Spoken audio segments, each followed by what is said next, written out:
Hello, everyone. Bleeding Blue podcast, a special episode today, episode number 100. And today we have another special guest on the pod today, none other than my father, Dan McCabe. How are you doing? Hello, everybody. Hello, son Ryan. Hello, friend Ryan. Hello, welcome. This is Thanks this for is this having is me. very exciting. This is it's nice to have the father of Ryan on the Mm. episode again. Does he still call you daddy? Should I call you? Is that what I should I be don't calling you? think Or that's necessary Uh. for you to do that. okay, I don't fair think. enough. I wanted I don't to think. make sure that was right. I don't know. Just No, wanted to No, usually get I do that it's out not there, call him but if that. not, that's all right. usually I'll it's stick to usually Dan. it's Yeah. it's it's dad or but that's you don't need to do that. That's fine. Sounds good. Fair enough. Great All start. right. Great Yep. start. Yeah, it's All good to right. have you back on the podcast after a year hiatus of, Yeah. we had you on for the NFL preview again last year, and we, predicted our Buffalo Bills and how they do, and the Yes. main awards and Super Bowl matchup. So Mhm. I just wanted to do a little recap of what Uh, we talked about last year, and yes, okay. obviously it didn't end well. No. With our Bills losing in the AFC Championship game to none other than the Chiefs once again. But there was a lot of positives that we took out of that year, obviously with Josh Allen winning MVP, which was obviously the highlight of the season with him and him playing probably his best season ever with, the least amount of turnovers he's put up and uh with receivers that, don't even get talked about in mainstream, ESPN or, NFL media. Just, another good side of that season was James Cooks with 16 touchdowns. The best season he's had in his career. And obviously led to him signing that contract, that 4-year contract with us. So that was great to have him back on the team again for a few more years with him in the backfield. And we let go some guys, Matt Collins, who was a big locker room guy and fan favorite, and I know Ryan likes him, and Yep. I you liked enjoy him as him. well. Yep. He was very good in the playoffs, especially in that Chiefs game. He played a big part in that. Um, a bunch of defensive guys that we lost, but we also gained a lot. We brought back Jordan Poyer, who was a very big safety and big part of the defense back in the day when the Bills were still competing, but back in 2017 when that defense was very good back in his prime, and obviously Micah Hyde is basically retired, so he's done with the Bills. But guys like Josh Palmer, Joey Bosa, who's another big acquisition for the defense, and guys like that who improve the team, um, help out the defense and the offense in ways that Josh Allen can help himself with the offense and create chances for this team to win games and create some points and not have to let the defense you know try and fuck up his his chances of winning games. So yeah, it was a Yeah. good off Okay. season. I thought the Bills did a good job of getting players and limiting the damage of guys leaving. So not a bad off season. We kind of grazed over the preseason a little bit in the past episodes, and obviously, there's a couple games that were a bit shady, lost to the Giants at home and then absolute destruction by the Bears against the Bills in preseason. It was like 38 nothing or something. That was a bad game. But they bounced back against Tampa Bay in the final game, so that was good to see. Obviously preseason doesn't matter, but in a couple days the Bills will be playing the Ravens Sunday night, which is obviously one of the bigger games of the season in terms of future playoff Yep. seeding and um, Lamar Jackson against Josh Allen, one of the better matchups, probably the best quarterback matchup you can ask for in the NFL. The two leaders of uh, the MVP race last year, who was better. That was always the discussion. Some people said Lamar, some people said Josh, and ultimately, I think it was the best decision that they picked Josh. But that's just me being biased. But Um, I That's all nonetheless, right. yeah, That's all right.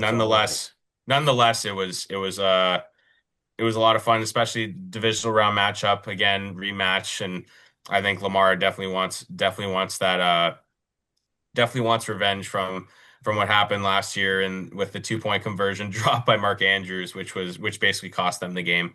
Um, but let's go into some predictions here. We got a few to come up, so lots of time here, and we also got a couple special things after that from our special guests. So let's just go right into it.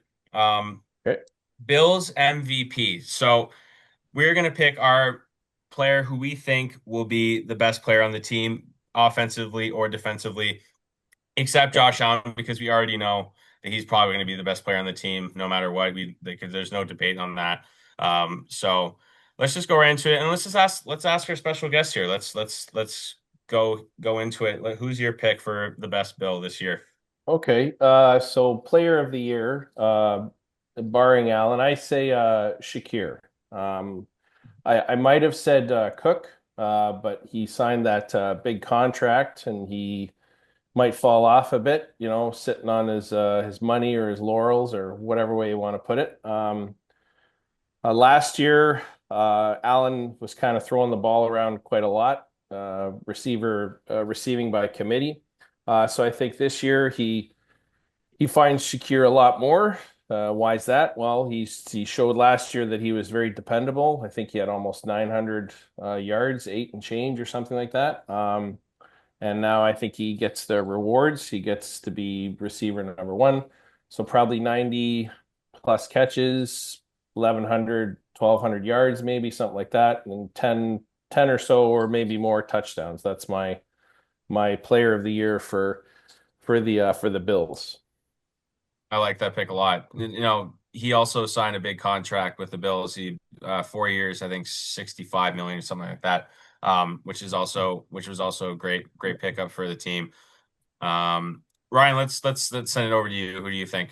Who's your Well, pick? that's a perfect send off to my pick because I actually chose the same exact player Very good. my player of the year. Again, last year he had a real breakout season. This guy's young, he is ready to play and athletic and probably at the peak of his prime as a player he could possibly be right now in terms of athleticism and growth and maturity. So I think Shakir last year had again a great season, right behind Cook in offensive categories when it came to the wide receiver role. So again, Dan, you said it best about Shakir. I think he's really going to have a great year that might be better than James Cook's in terms of being a wide receiver. He might be that number one spot for Josh Allen to go to in the pocket, you know? I believe so. Yeah, great pick. I'm gonna go with on my pick. I'm gonna go the opposite of you guys. I'm gonna go defensive pick here. Cool. Bills MVP.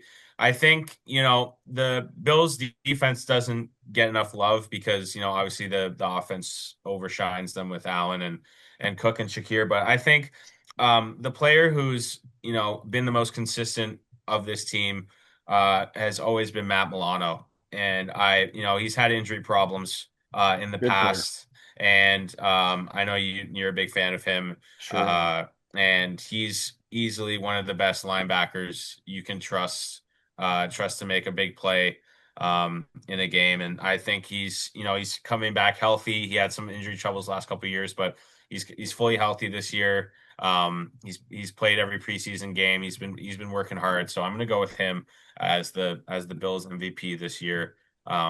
Particularly on the defensive side, because I Sounds think good. this is a big year for them because I don't think there's any worries about the offense producing. I think the defense is definitely the priority this year, especially in the draft. The Bills picked up Harrison in the first round, who was a big cornerback pickup from Kentucky. Uh, he had the fastest 40-yard dash in the combine this year. He did get injured, so he'll be probably coming through week 3, week 4, something like that. But I definitely think the focus this year was on the defense. So I'll be looking in particular to one of the leaders of that defense, who's Matt Milano. Paired with him is Terrell Bernard. another big linebacker who's one of the captains of the team. So, but I picked Matt Milano to be the Bills MVP this year, especially in important games like the Ravens game or when they play the Eagles late in the season. So I'm gonna go with him. Next we have best new Bills. So the Bills, like I mentioned, they made some good acquisitions in the offseason. Free agent signings or some trades. So I'd like to hear your thoughts on who's your best new Bill. Ryan, we'll start off with you. Okay, so again, my knowledge of the Buffalo Bills is not as vast as the two of you guys, obviously, but I did do a little bit of research and it came down to a guy named Maxwell Hairston. And this could be a horrible pick that I just came up with right now. I'm No, not that's the guy who I 100%. was just talking about. The guy who Okay, just got picked in the so first round. Yeah. yeah, so that's the guy I'm going with. Again, I did see some injury reports that were happening. He's on the IR right now, but he expects to be back with the team. And again, this guy is young. He is ready to play. He looks quick. He looks speedy, and I think he can be yeah, great offensive player for this Bills team. And a good breakout player. Defensive. Defensive, Defensive. sorry. Apologies. Defensive player for this Yeah. team. But still, either way, it will be important to this team. hmm No, I 100% agree with you. Like I mentioned, he's very fast, and that's what the Bills need. They struggle in the secondary, um, because they have a lot of older guys and inexperienced guys. But I think Harrison could be, you know, very similar to how Trey White developed in the Bills organization. Becoming a Pro Bowler, being on the All Pro team. I think he has that potential to be very good. And in training camp, he was very good before he ended up getting injured, sadly. So, but I think, yeah, Maxwell Harrison, he's a fantastic player and a really good pickup by the Bills in the draft. I'm gonna go quickly here with my best new Bill, and it's a little biased because he went to my high school, but I'm going with Josh Palmer. Oh, Um, yes. Very good. I my nickname for him is Rock's Finest because same Rock's the high school I went to. Um, but yeah, I think he's a great route runner. He's definitely one of the best in the league, 100%. Um, Fantastic. He catches the ball really well. He rarely drops it. Um, I've been watching the Hard Knocks documentary on HBO. If you are a Bills fan, you should check it out. Highly recommend it. It's really good. But him and Allen during training camp have been developing chemistry, and they've been working together because he's the newest, wide receiver weapon for him. Similar to Elijah Moore, but Elijah Moore is not really that prominent. He's getting a little bit older. But Josh Palmer's in the prime of his career. He's 26. Um, he's still got a few years in the league. He's got some experience, but he's just getting there and working with Josh Allen. Can't pick a better quarterback to work with at the prime of your career. So I think he's going to perform really well this year and very go under the radar in this offense. People are not going to be paying attention. They're going to be paying attention to Shakir and James Cook and Dalton Kincaid at tight end. So I think Josh Palmer is going to be a big asset coming down the stretch. Very good. My turn? Yeah, yeah, go right ahead. Okay. So I'm going with an old timer because the Bills needed a replacement for the old timer banged up pass rusher slot that was vacated by Von Miller. So I'm going with Mr. Bosa. Mm, He's maybe he'll have another Pro Bowl season, but of course that kind of depends on whether he can stay healthy or not. I think he'll probably, when he does play, I think he'll be the best guy on the line.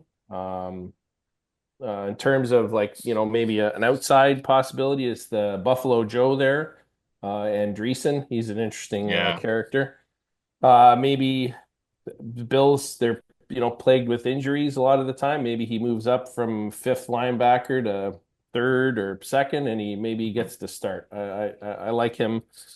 So I know he's not new, but they're both interesting people. So yeah, I'd like to see them both get a bit more time on the field. That would be good. yeah. Andreessen's a really interesting story. We were watching the episode about him, how he was, a walk on in training camp, and they just brought him on the team with it because Yep. Love he's those not the local big. boy stories. Love that Yeah, stuff. Yeah. yeah. He's not the biggest guy, but he's got a lot of heart. Very similar, very similar to Rudy. Mm. Not obviously not the same, not the Rude. same vibe to that, but like, you know what I'm trying to say? Like Hmm. he's a walk-on guy, but he's not the biggest guy, but Yeah, he's got it's a good heart and story. You're right. It and is. It's a uh good and story. Sean McDermott and Bobby Babbage like him. So Yep. I think that would be interesting to see him if he gets some playing time.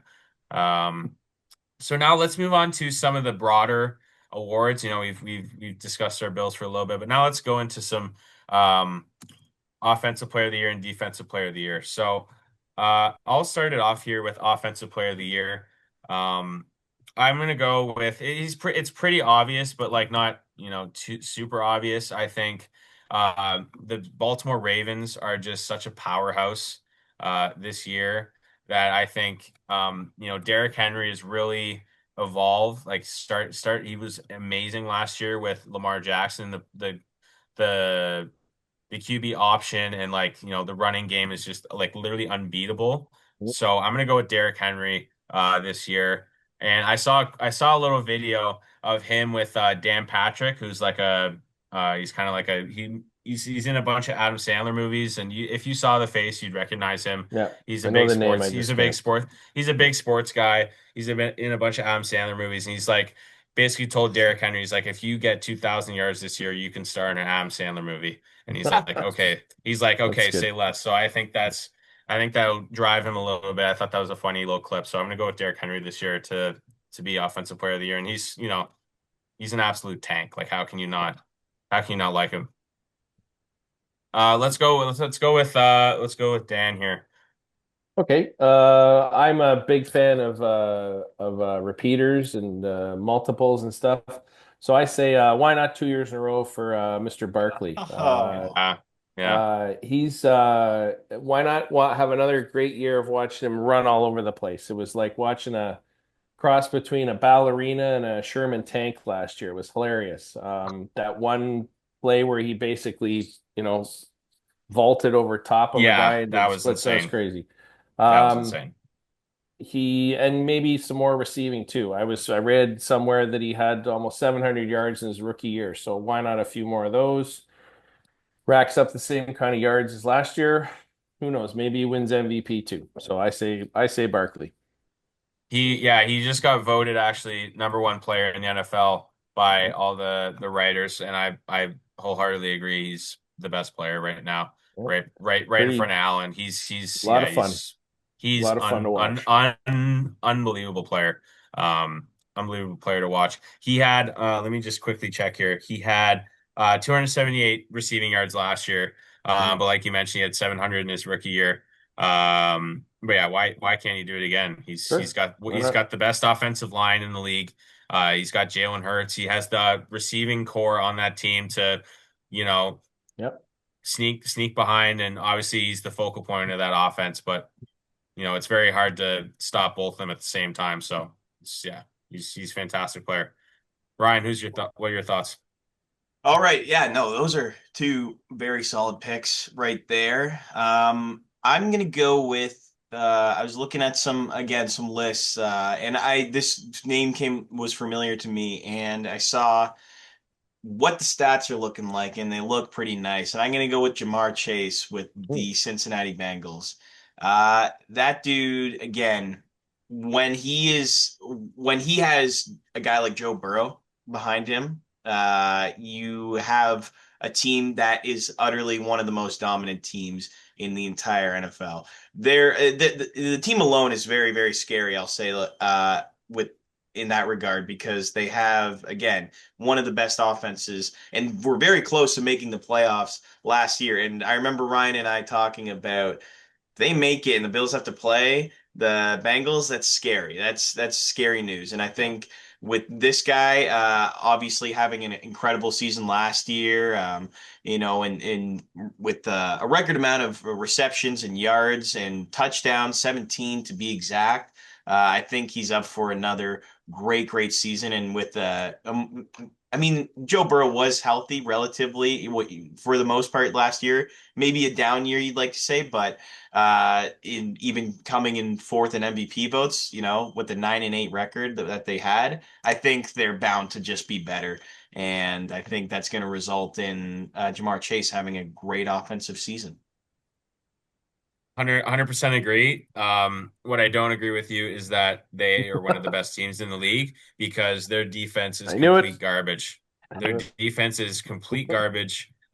They just signed Trey Hendrickson, who's Yeah. probably one of the best defensive tackles, probably the best defensive tackle in the league, but their secondary is atrocious. They have no one on defense. That's why they struggled last year, is because they could not stop anyone.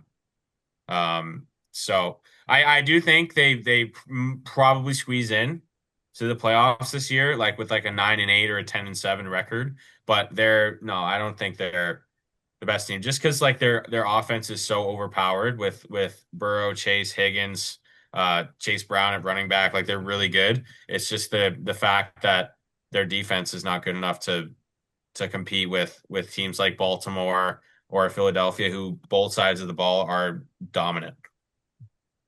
All But right. nonetheless, Jamar Chase is a very good pick. No doubt about that. Fab. Let's go to defensive player of the year. Let's bring it back to Ryan here. Let's go with your pick for defensive player of the year. Okay, defensive player of the year. I got my boy Dexter Lawrence as Mm, Great defensive pick. player of the Great year. pick. I Great saw this pick. guy and I was like, yeah, sexy Dexy. I'm gonna go with that as my pick for defensive player of the year. Playing for the New York Giants again, not a crazy good team, but still. He's going to perform, and this guy, yeah, I saw that face, and I thought, oh my gosh, this guy he's a unit, and I'd love to see this guy play. And already, you guys probably know better than I do, but he is, I'm sure, a great player on the defensive line. good He's choice. so he's so nasty. He's such a good player. It's too bad he's on the Giants, man, because if he was on a team, if he was on Buffalo, he would be like the next Bruce Smith. Like he's so good. He's Let's so good. careful. Careful there. I know, but Careful. Take it easy. he's an unbelievable player. Like he's up there with Trey Hendrickson for Well, we'll like talk. Well, when best we get to defensive me, tackle. Go, Got a go, go wild right quote. ahead. So you were Go right talking ahead. about Bruce Smith and whatnot there. So my pick is Micah Parsons, and Mm, he was unhappy in Dallas. So off he goes to Green Yeah. Bay. New team, new start. Look out, everybody else. Chicago, Detroit, Minnie, you're in for some trouble. I read somewhere somebody said somebody's going to be the next Reggie White. I don't know. He might be the best defender this year, but that's kind of crazy talk. So he's my pick. I also like Kyle Hamilton over there in Yeah. Baltimore. He kind of runs the he's got a nice yeah, contract too. yeah. He got a nice contract. He kind of runs things on that defense, and they're a pretty well-oiled machine. So maybe him. I picked him last year too, but it didn't happen. But you never know. That's my I'm going right with you. I am picking Micah Parsons as well. all right. He's so dominant against the pass. He's unbelievably good.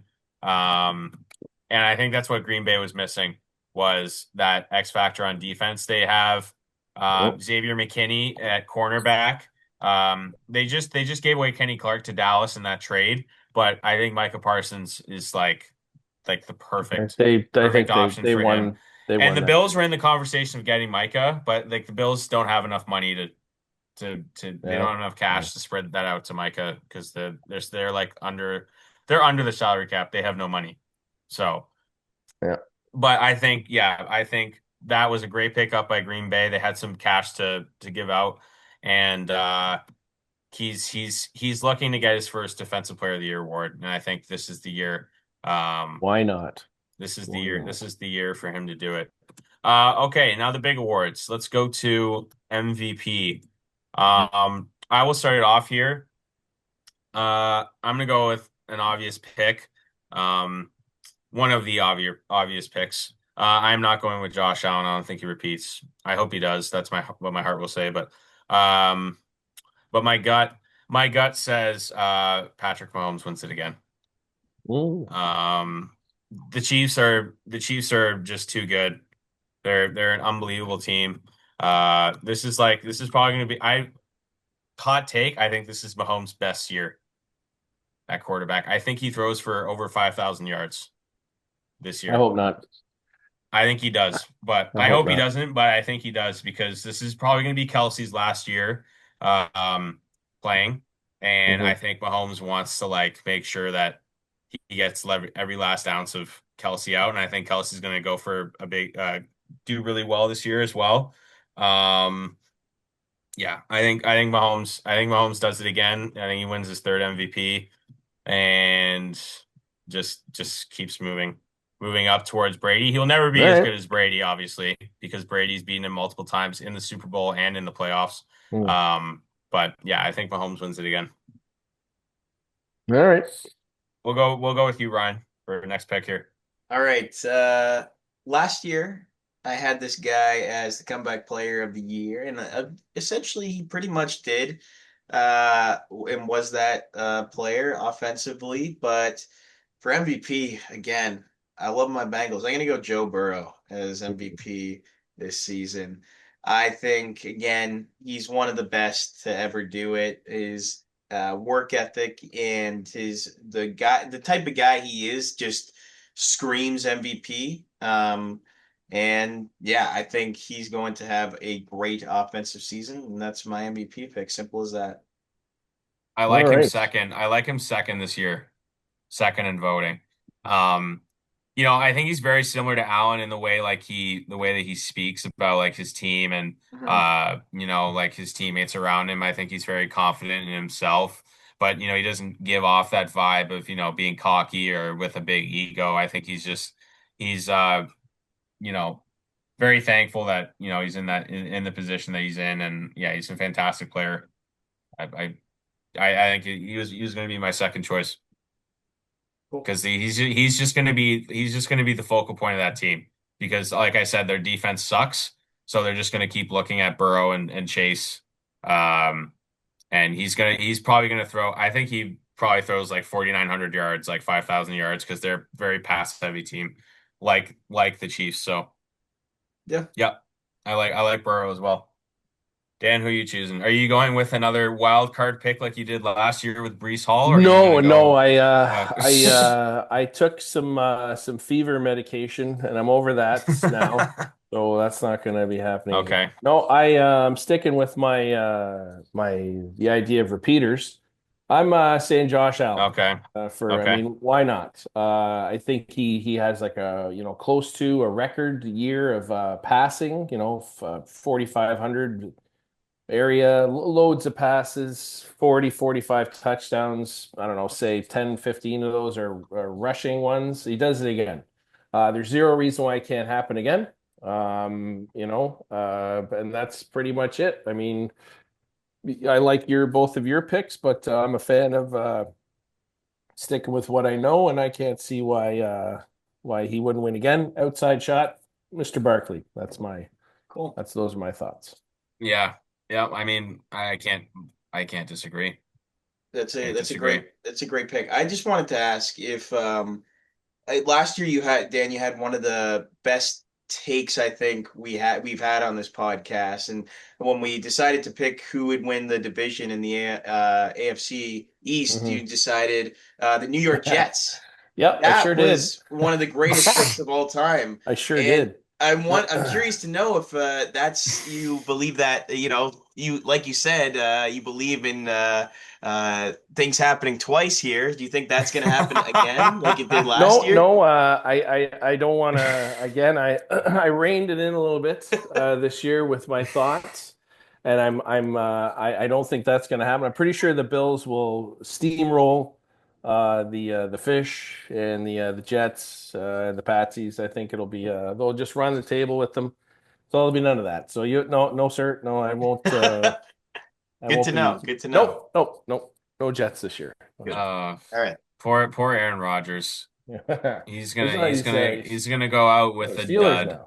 Isn't he a Yeah. Steeler now? Oh Am I yeah, he's mistaken? gonna go out with a dud. Oh, Oh God, oh. that's not gonna be fun. I know a lot of Steelers fans, and they think that they're gonna win something Gonna this year, but they won't. gonna ring a little bit of ring that Yeah, that's towel not out no, there that's not gonna and happen. That's not gonna happen. They stink. The only thing going for them is their defense, and that's been for 15, 20 years from now. They Well, just, it's nothing wrong with that. they had a great offense, but no, it's like the opposite of the Bengals. Mm. But all right, here we go. Final prediction here. We are going with Super Bowl matchup and winner. So we'll go with our special guest here, Dan. Who do you have winning the Super Bowl Well, and the opponent? sticking with my pattern, it's Chiefs Eagles again in the Super Bowl, and I'm saying that it's we're living in the age of dynasties. You had your Patsies for a while there, and the Chiefs had their shot, and now I say it's the Eagles. I think the Eagles are going to win again. You got your Hurts, your Barkley, your Brown. Smith is no slouch. A couple of little things to mull over here about their defense. I did a bit of research. Last year, they had the fewest total yards allowed per game. They had the lowest yards per play allowed on average. They had the second lowest points allowed per game. And on the whole, they caused twice as many turnovers as their offense gave up. So if they can put all of that together, everybody stays healthy. They keep banging away. The Barkley Hurts Brown show. They win again. Yeah. That's my prediction. Yeah, their defense is unbelievable. And I think you've made a good point there with turnover differential. That's like one of the most important Sure. stats in the Yep. NFL is turnover differential. And the Eagles had a great one last year. All the best teams have a really good turnover differential. The Bills had a really good one last year because Yep. Josh Allen didn't throw as many interceptions as he's used to doing. Yep. And the Bills defense is very good at turning over the ball. So Keep pumping those tires, kid. Keep pumping those yeah, tires. That's great. yeah, we will. I always will. Ryan, who's your Super Bowl matchup and winner this year? So again, this one was very tough, and it's hard not to go similar to what Dan was already saying. And again, I'm gonna pull a random one out there on the AFC. I'm gonna put not random, sorry, but rather different than the Chiefs, which is obviously seems random to people as it's become very consistent. They make it Yeah. to the Super Bowl. So I'm gonna go with the Baltimore Ravens this Mm. year. I Yeah. think there's been we always hear the negativity thrown on Josh Allen as a guy as he hasn't been able to make it to the Super Bowl, hasn't taken that step. But then you look at what Lamar Jackson goes through as the QB behind the Ravens, especially after last year, only making it to the second round. And that guy is he's too good not to make it to the Super Bowl, I feel, and he has too good of a team not to at some point. And I think this is the year that they get there and they have the great season. And yeah, so and then for the NFC team, I believe again it's going to be the Eagles, like Dan said. Eagles versus Ravens, the birds battle it out. I'd love to see it. Nice. So you have Baltimore winning? Okay, I didn't think of that. Yeah, sure, yeah. Somebody's got to win. Now, Yeah. yeah, Somebody's somebody's got to got to win. win, but now I'm Yeah. thinking like, I think I'd like to get there, and that's They special. match up so well. They match up so well. It's They do, and it's very tough to similar say teams. because they both have just very all like they're very consistent teams. Like I feel like in the last 2 years they have been.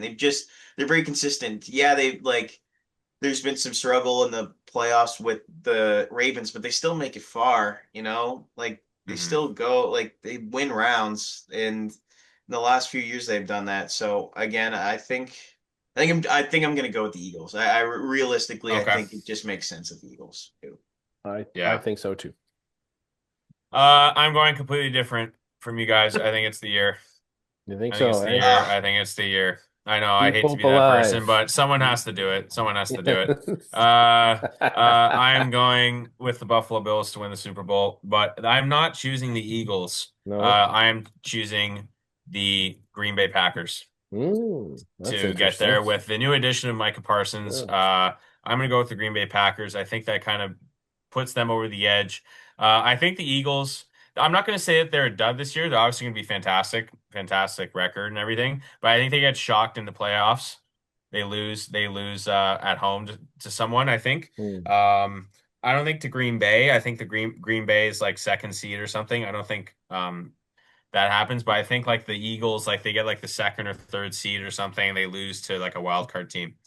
I think like something crazy happens in the playoffs this year, but I think the Bills.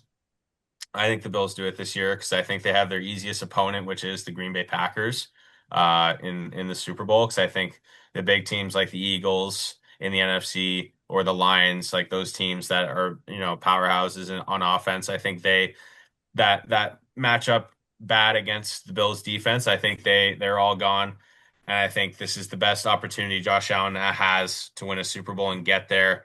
Um, and I think they overcome the Chiefs in some point in the playoffs. I think they overcome that. They beat Mahomes in the playoffs, and then they have a matchup against the Packers, and I think they demolish them in the Super Bowl. I think Allen just takes over the game and wins Super Bowl MVP. So. I That had I love so it. you guys didn't that would pick be it, but sweet. No, I had to yeah, do it because last year no one picked the Bills. No. And I, I think if someone picks them, I think, potentially it happens. I love that. Yeah. I So love that. That's a true I Bills have fan I actually mentality. have my notes from last year's uh prep for the podcast here. I'm not gonna bore you with the details, but yeah, I'm gonna have a look there and see what I said later on. yeah, I hope so. That would be sweet. we all picked the Chiefs to win. Yeah? Okay, there you go. All right. So Fair enough. this year at least we have uh a couple different matchups Yeah. for the final for the Ryan- final game of Yeah. the 2025 Ryan, 2026 season. I'd say that's realistic. I don't think that the Chiefs make it as far as they do. I think the Bills have a very good chance of the Super Bowl, but I think I think it'll be a different team that they have to face off in the that will be the main challenge for them, I think, in the playoffs. Yeah, I think Baltimore's obviously the front runner Yeah. for the competition for Buffalo. Because Um, I think that for some reason it's going to be easier for them, but I think the real challenge again um could be Baltimore. And I don't know, I'm not sure how the divisions work in the sense of how who they'd be facing in the third round. It feels like it's always the Chiefs. mhm. But Yes. yeah, Yes. it is, yeah. Yeah. And but yeah, I think I would love to see that though, the Bills make it to the Super Bowl. And I honestly, the more you talk about it, the more it convinces me, the more it gets me fired up. So yeah, for Yeah, this I just don't this is see a good like season. I feel like there's only three teams in the AFC that can really compete to get to the To Super the Super Bowl. Bowl. It's the Yeah. Bills, Ravens, and Chiefs. I think those are the only three teams. You can say the Broncos, you can say the Bengals, you can say the Chargers or the Texans, but It doesn't happen though. they don't have stars like Josh Allen or Lamar Jackson or Mahomes, right? You're They don't right. have those types of players on their team to get them to that point. Yeah. You know what I mean? Like Yes. Herbert's a fantastic player, don't get me wrong, but he's not clutch in big moments. He can't win you big playoff games. You know what I mean? Hmm. The Broncos are a great up and coming team. Bo Nix is fantastic. Their defense is unbelievable, but they're just not at that point yet. Same with Houston as well. I thought Houston would be really good last year. I thought they'd compete to get to the Super Bowl with the offense that they had, but now it's completely done. Um, but those teams, yeah, they'll make the playoffs, but the Bills, Ravens, Chiefs, those are the easily the only three Yeah, options. and that shows with the just what has happened in recent history with those teams. Those are the three teams that consistently get into the playoffs and have winning seasons back like in a long period of time at this point. And then when they get there, they win at least one series or one game in the Yeah. playoffs. So Yeah. that I can think of. So yeah, like you're right. You're just right. You can say Houston as well because they very consistently win their division and they get in the playoffs similar. But like you said, winning playoff games, they're not. I don't see Houston upsetting Baltimore No, or you're right. Houston upsetting Buffalo or Kansas City. Like I don't see that happening. It's gonna be one of those two of those three teams in the championship game. I can't see any other option. But I think the NFC is wide open. I think there's a lot of different teams that could take over. I think obviously the Eagles is the front runner, but like you have teams like Detroit or Green Bay Mhm. or San Francisco or the Rams. We didn't even discuss the Rams yet. They got Devontae Adams this year. Kyron Williams is, getting older and gaining more experience. Their defense is very good with Jared Verse, who just won Defensive Rookie of the Year. Like they have great players. Like I feel like the NFC is way more wide open than obviously the Commanders too. We didn't even talk about Commanders and Jaden Daniels, who could be a front runner for MVP as well, who we didn't even mention. So the NFC is wide open, but I think the AFC is very, very obvious on who we think is going to go to the Super Bowl. Um, okay, let's move on. We've done our predictions here. Let's move on to our special guest segment. If you want, you can lead the way here. You can introduce it and explain what you're trying to do Okay. here. Can I make a plug first? Can I do a plug? Go right ahead. Yes, I wanted to mention this. Yeah, you Well, go right ahead. if you want to tee me No, up, no, you no, go right no. ahead. You're the one. This is your plug. So you go right All ahead. right.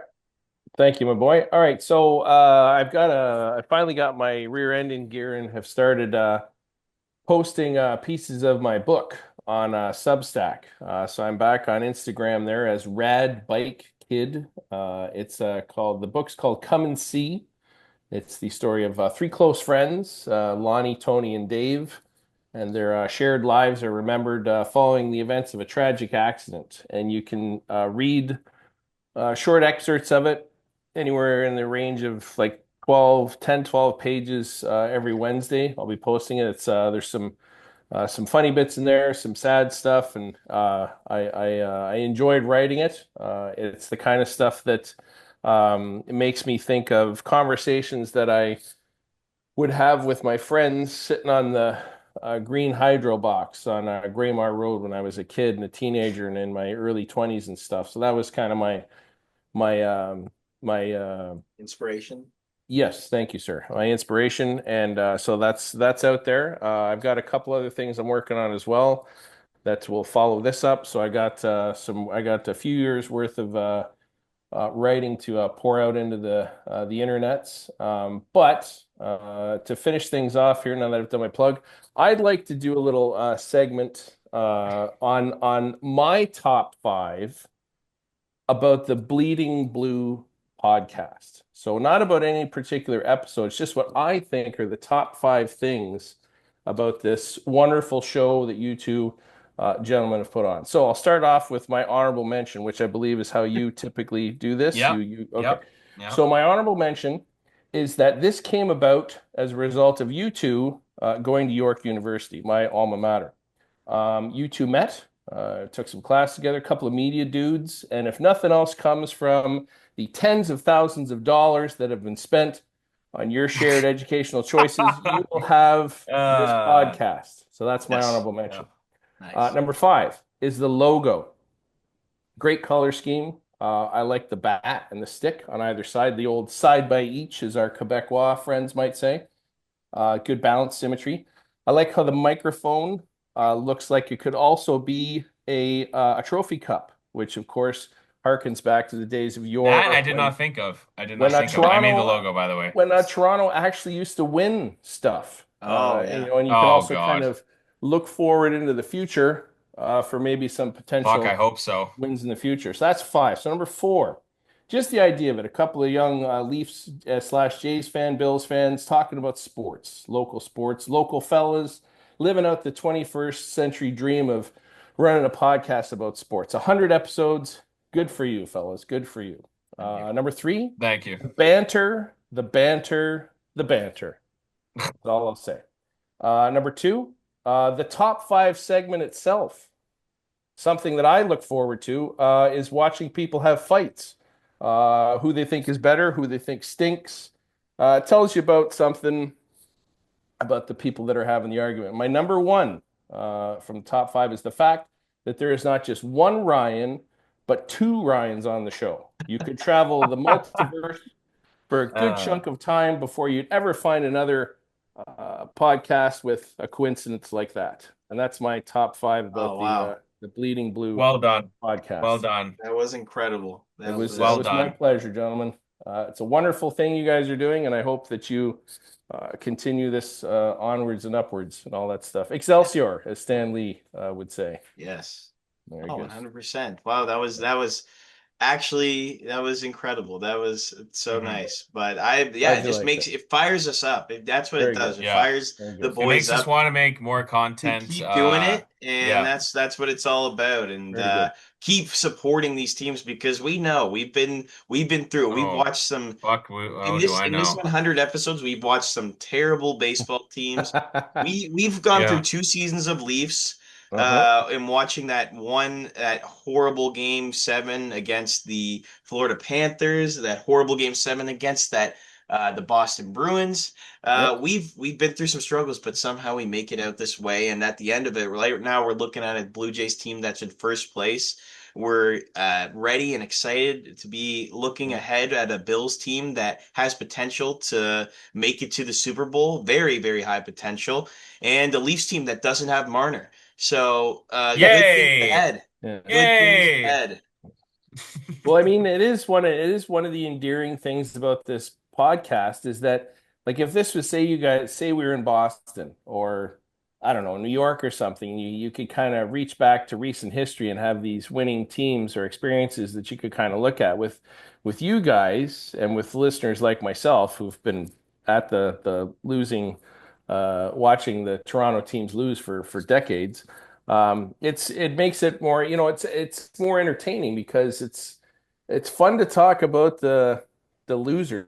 Anybody can talk about a winner. You guys are talking about what the grind and and all that kind of Mhm. stuff. And it's very entertaining. So I say jolly good. Keep it up. You're doing a Thank you wonderful very job. much. God's work, gentlemen. That's what you're Yes, doing. I think Thank you. that's a great place to, I feel, end this 100th episode, don't you think, Mhm. Brian? I think that's 100%. yeah, that's a great place. Well, thank you so much again, Dan, Yeah. Thanks for for having me, coming on guys. this 100th episode. It's going to be a long one, but a great one because we got a couple great guests a part of this 100th Yeah. episode to Very celebrate. good. So thanks again, and again, everyone who's listening right now, make sure to like and subscribe on the YouTube, TikTok, Instagram, Twitter, X, whatever you want to call it. We're in all those platforms. And check out that book by Dan Yeah. McCabe. Come and see. Mhm. Come Yes, and come see and Yeah. on my see. Substack. Yep. Yeah. Make All sure right. to come and see that We book. will we will post we will post one of us will post on the story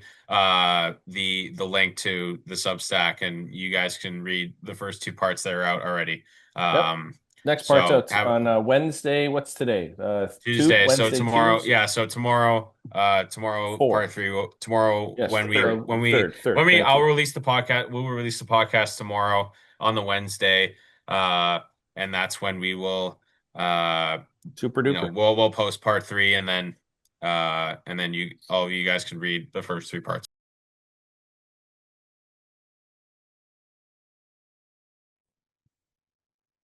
What is up, everybody? This is Bleeding Blue Podcast, episode 100. We are here.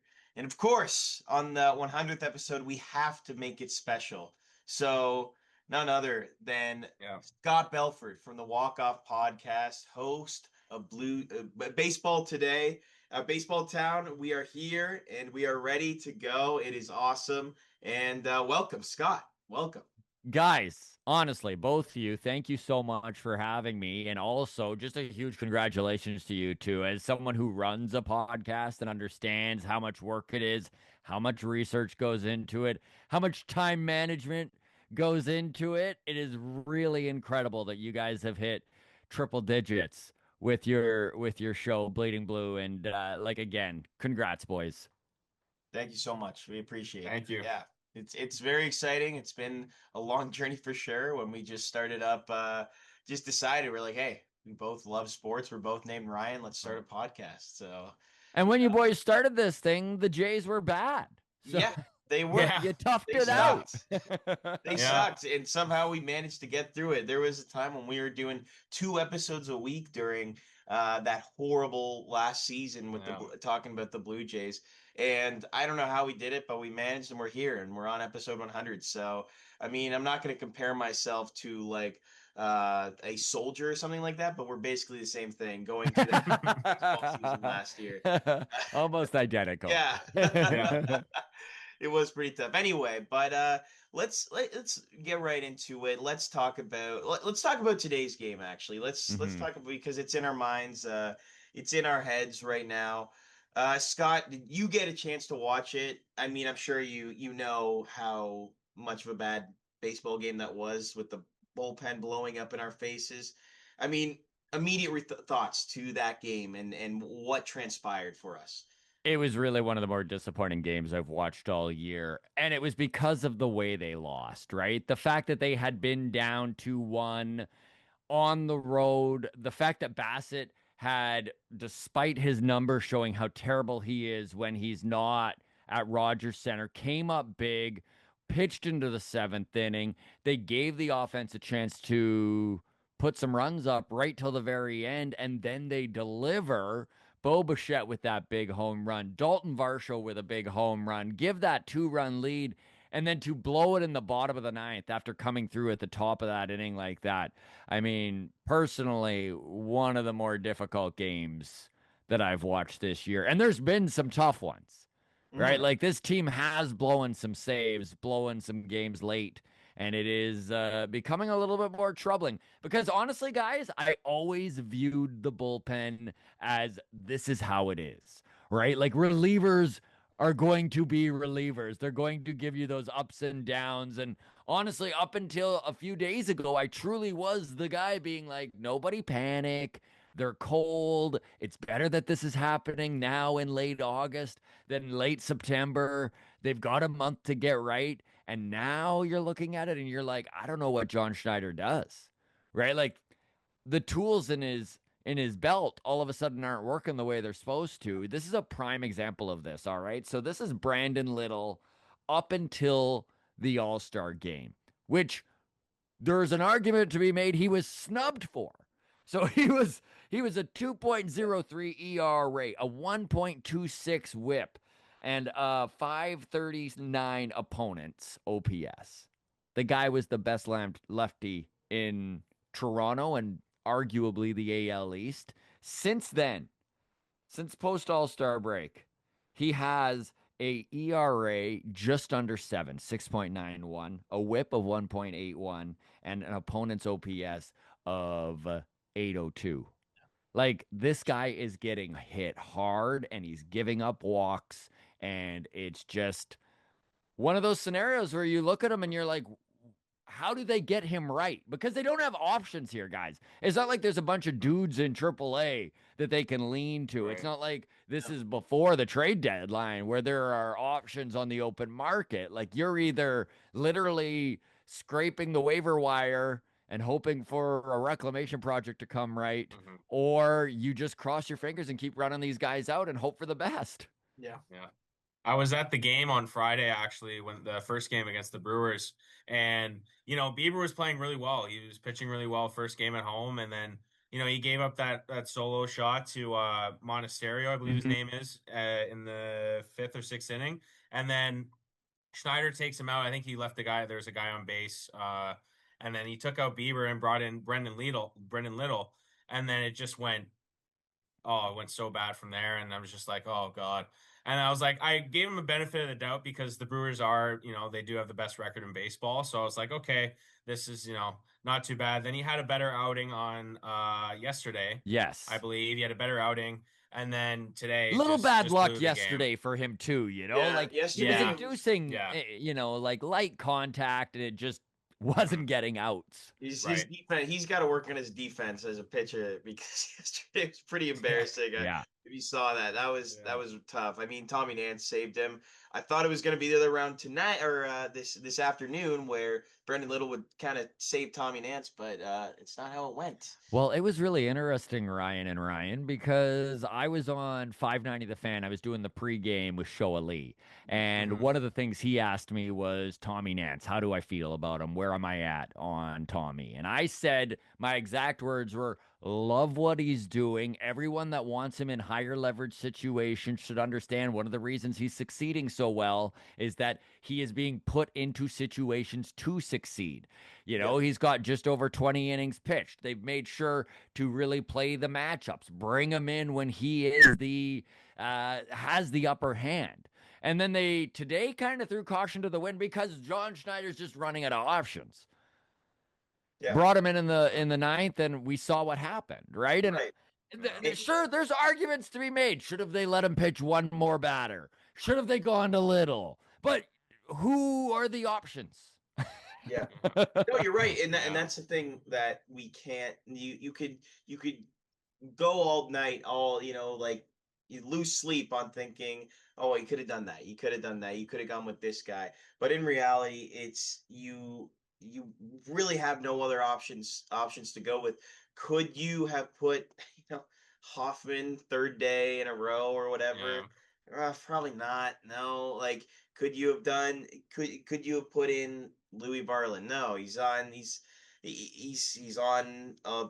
He pitched 2 days ago, so or Sir pitched. Anthony Dominguez It's pitched the same two of the thing. last three Yeah. games. Like, and these are the guys you're going to be relying on, that you're going to be leaning on massively come the playoffs, and forget the playoffs, come the last week or two, right? Like, there's a lot of interdivisional games still remaining on this Blue Jays schedule, and they are going to need their bullpen to get right. And overworking these guys isn't the solution. So I do understand where John Schneider's coming from. And I know there were a lot of people who Dylan Tate got called up today for the 14th pitcher, and rosters expand. A lot of people were wondering, why isn't it Braden Fisher? Why aren't we seeing Mason Fluharty? Why aren't we seeing some of these guys? And it's not how it works. There's that the 10 game span that they have to be in the minors. So when they were sent back down, when their bullpen was getting eaten up and they needed innings and they had to bring up Paxton Scholes for 24 hours just in case, Yeah. you burn those options. So I do think we are going to see some reinforcements coming our way. I think the Blue Jays are going to try and get creative. We will see Braden Fisher. We will see Mason Fluharty. Is there a world even where they try something wild like Trey Savage? Maybe. But the thing I push back against Savage always, gentlemen, is that his innings are already pretty much where they were last year, right? And organizations are always so cautious when it comes to piling on additional innings. So it's normally about a 15 to 20% increase. So 92 is what he pitched last year. He's right around there again. So maybe he has 20 innings in him. Like, I don't know if there's enough in the tank, and he's still pretty new in AAA. So there's no solution here. You cross your fingers and you hope Yariel Rodriguez comes together. You hope Louis Varland comes together. You hope that Brandon Little starts hitting the strike zone. You hope that Jeff Hoffman, who all of a sudden has a lowered arm slot and has been really overworked. And I know Chris Black at Down to Black on Twitter, for everyone who's a big nerd, because he's one of my favorites to just unroll a thread of Yeah. his. Yeah. But he brought up the fact that whenever Hoffman pitches 5 games in a week, and there's only 3 examples of that all year long, that he winds up lowering his arm slot. You start to see the velo on his slider decrease, and it's showing that when he has 87 miles an hour or higher on his slider, he's almost unhittable. When it's under that, he gets hit hard. And it's the same thing with his fastball. 97 is kind of the line there that you want to see. And when his arm slot lowers, he dips under those numbers, and it's just kind of compensating for overusage. Yeah. Is this on John Schneider? Is this on the organization? Maybe a little bit, but they've kind of this is just something that happens with bullpens across the league, Yeah. right? Like, Yeah. You're right. You're right. And that's what happens with, you're seeing it as an example with Johan Duran for the Phillies right now has not been great. Ryan Helsley has been struggling awful. mightily with the Mets. It's been horrible. It's been absolutely, yeah, abominable. Like with what's going on with him. Even, it got David Bednar and Camilla Duvall have been better, Mhm. but like Devin Williams. Like, what the heck happened there? It happens all the time. Like the idea, the concept of like one regular season of a reliever is still like a small sample size because you still don't know what you're getting with these guys because these guys can pitch an incredible season. Then the next year they're going to have a 5 ERA. You don't know with relievers. That's what they are. They're not consistent, and that's just they're consistently inconsistent. That's like the story of Dude, relievers. And that is such a great point, man. And I think that's why I love the Louis Varland trade. But I do think the Blue Jays gave up a lot to get him. And everyone talks about the years of control, but you kind of touched on it, Ryan. Years of control with a reliever, who gives a shit? I mean, don't get me wrong. Years of control with a good reliever with an arm and the stuff of Louis Varland is always excellent. And yeah, you can always rely on the fact that, okay, he's under control till 2031. So what do we get out of that? yeah, 3 really good years, yeah, two and mediocre ones, and one where that's you're like, what yeah. happened? Yeah, and that's banking on Yeah. that he is going to be successful for all those 3 years. You just don't see it happening and consistently happening with relievers. The ones that do it and year after year have really good years, are the ones that get paid a lot of money. Even Mhm. Edwin Diaz, he's had crappy years. Last year he wasn't great. There's first year with the Mets, he was terrible. And there's plenty of examples that you could go. Jeff Hoffman. Jeff Hoffman, yeah, they're Yeah. right there. Yeah. Like the only one that I could Yeah. think of that's been like had an entire career of success is like Mariano Rivera. Yeah, Like, that's the only one I could Yeah. think of, really. the Uh, greatest reliever of all time. Right. exactly. Hall of Fame, Right.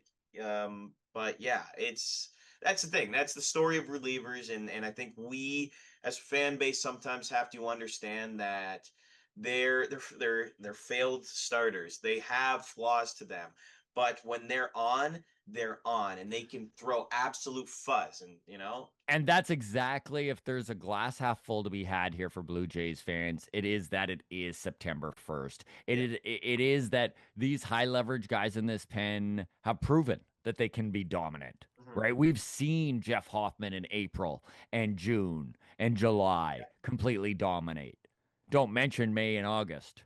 yeah. But so you cross your No, fingers and you you're hope that October that's the case. We watched Minnesota with Louis Varland be absolutely dominant. yeah, We've seen Sir Anthony Dominguez in that high leverage role in the Phillies bullpen in the playoffs, yeah, mowing them down. exactly. We know Brandon Little can be an absolute stud. We saw it for the first half of the year. So you get like this is a shit spot for the Jays to be in, but really the truth is all that John Schneider and this organization can do is cross your fingers and keep running it out there.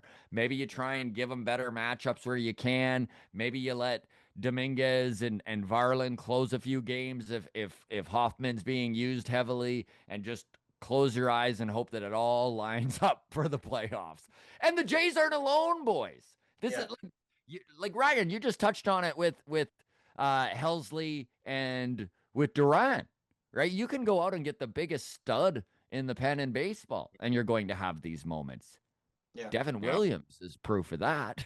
Yeah, I know. Yeah. It's extremely tough. But that's the thing about this. Like, I think this is genuinely one of the Blue Jays bullpens that has had some of the best stuff it's had in years because you look at these guys, it's not like it's more annoying because these guys are so good. You hear all the time. Yariel Rodriguez has some of the Mhm. best stuff. Louis Varland throws up to 100. Sir Anthony Dominguez in the Philly, like you said, in the Phillies bullpen, that 2022 postseason run, the two relievers that they Yeah. used were literally Sir Anthony Dominguez and Jose Alvarado. Mhm. That was like about it. They would you follow that system of bringing a guy, getting a starter through the fifth inning, and then bring in the bulk guys like Sir Anthony Dominguez. Matchup, and Yeah, then bring up your two best. And exactly. that's what the Jays are going to do. They're They're trying going to, to and they're trying to do that, and they're going to hope, that's the sport right? of baseball. That's the sport of baseball. It humbles you in the worst ways, and sometimes in the best. It's tough that way. But I think I've calmed down after that game. It was really tough. It was really really tough Mhm. watching that ending.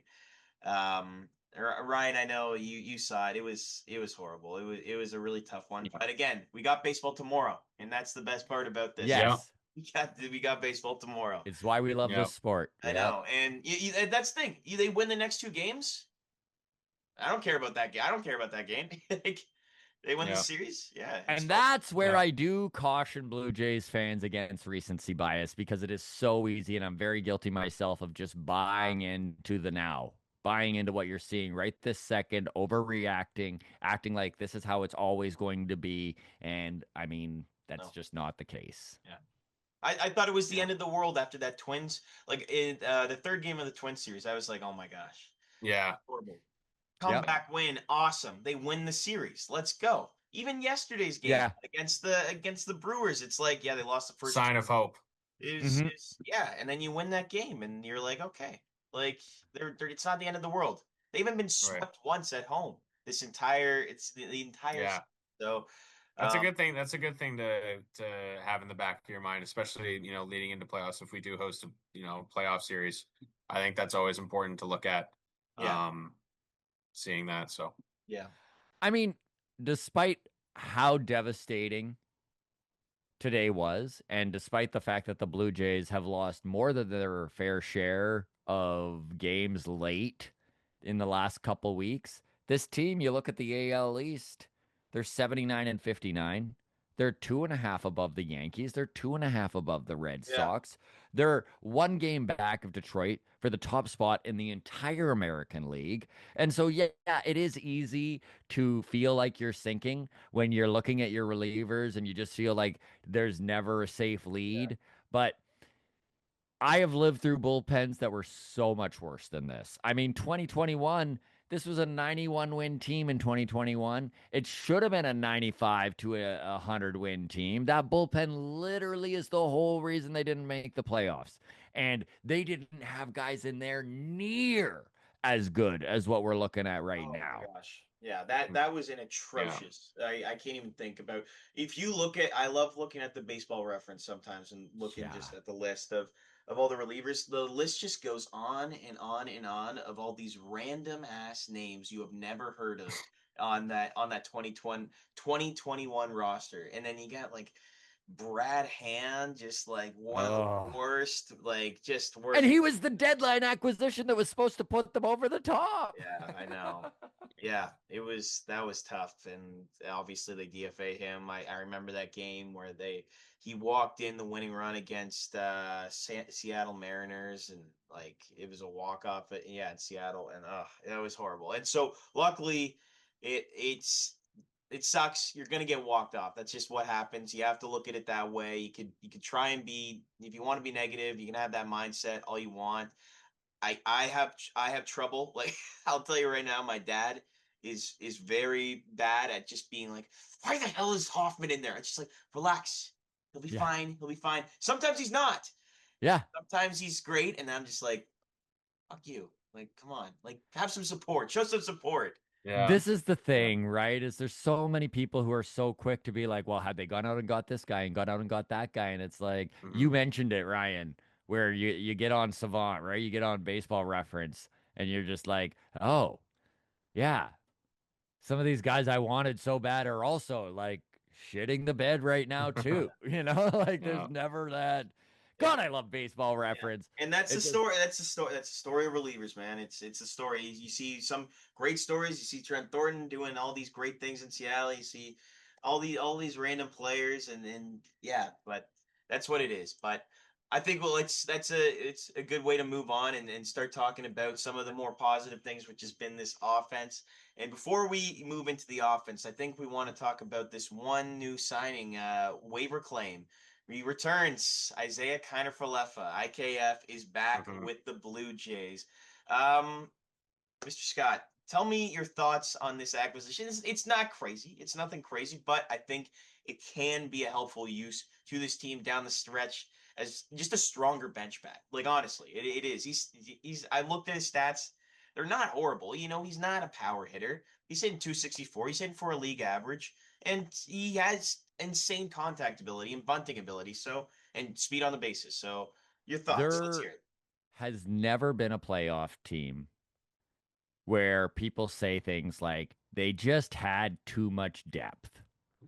And that's what IKF is. And I love the move because it's a very low risk move with a high reward to it. This is a dude who plays third base incredibly well, one of the best in all the league. This is a guy who plays a really solid second base. He's taken reps at first. He's played the outfield.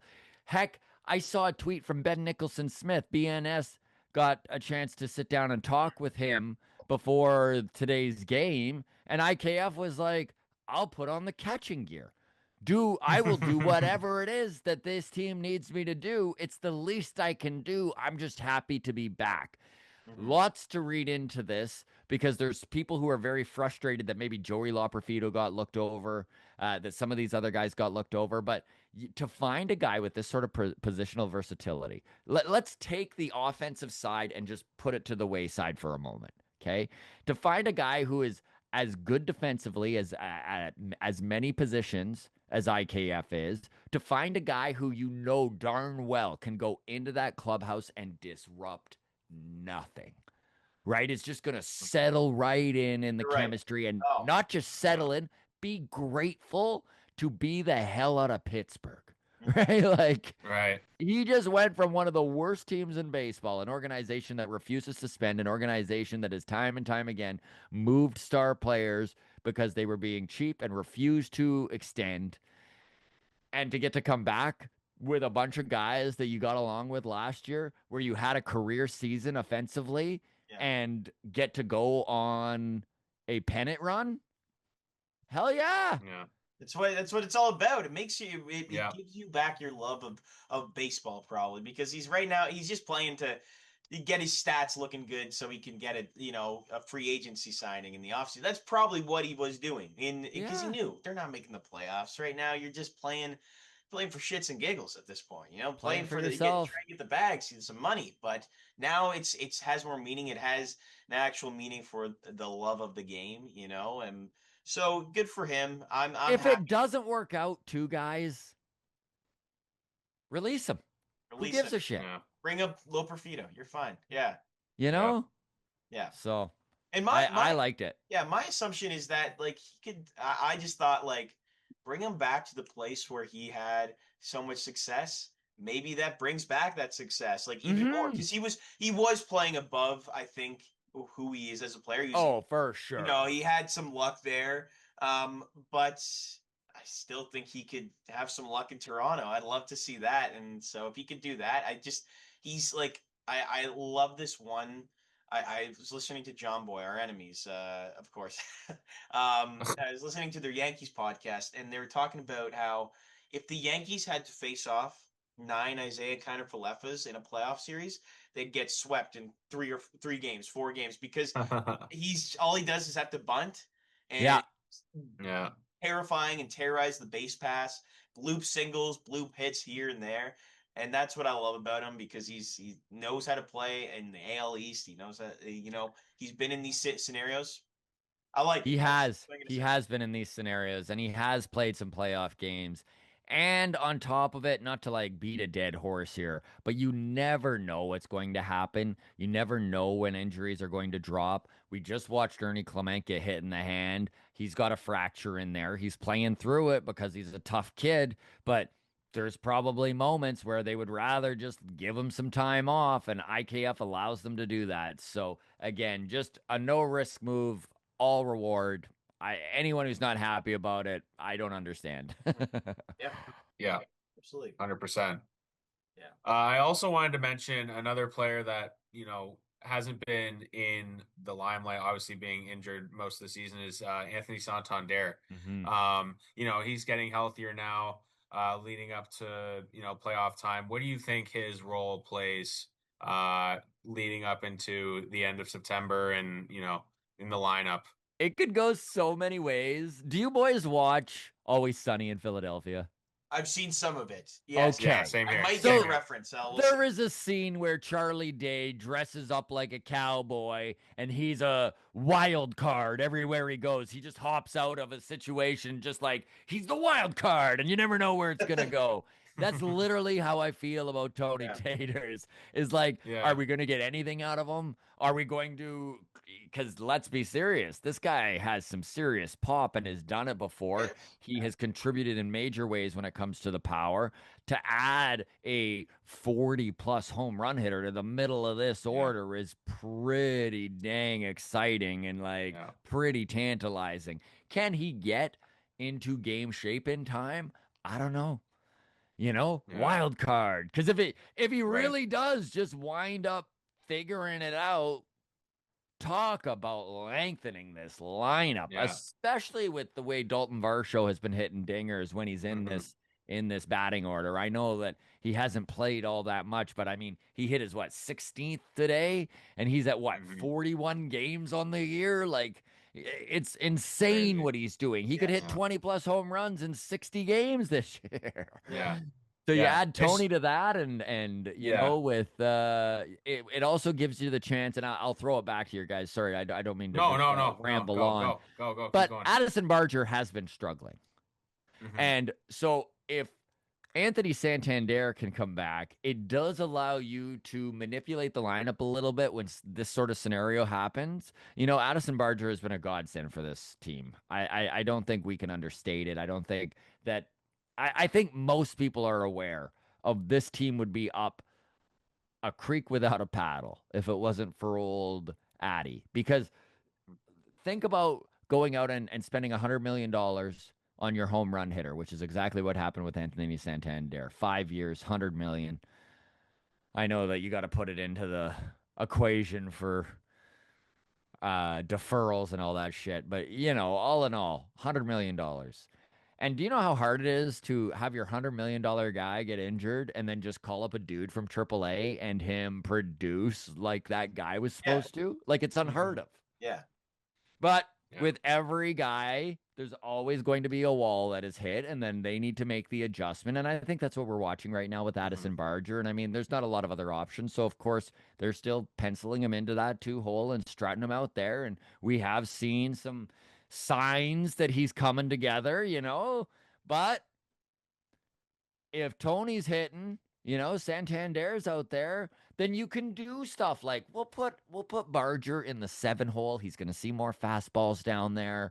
He's going to get attacked more, and maybe it will correct the situation. Mhm. So that I think is what Anthony Santander can really do for this lineup is it gives John Schneider just a few more options if somebody else is struggling or needs to readjust. He can feel good, feel confident in sticking. Like, honestly, Anthony Santander being in the 2 hole right now, moving Addy down, that would look pretty darn good. Of course, Yeah. I'm talking if Santander is fully healthy and has Doing his thing. rehabbed and is Yeah. looking good. Yeah.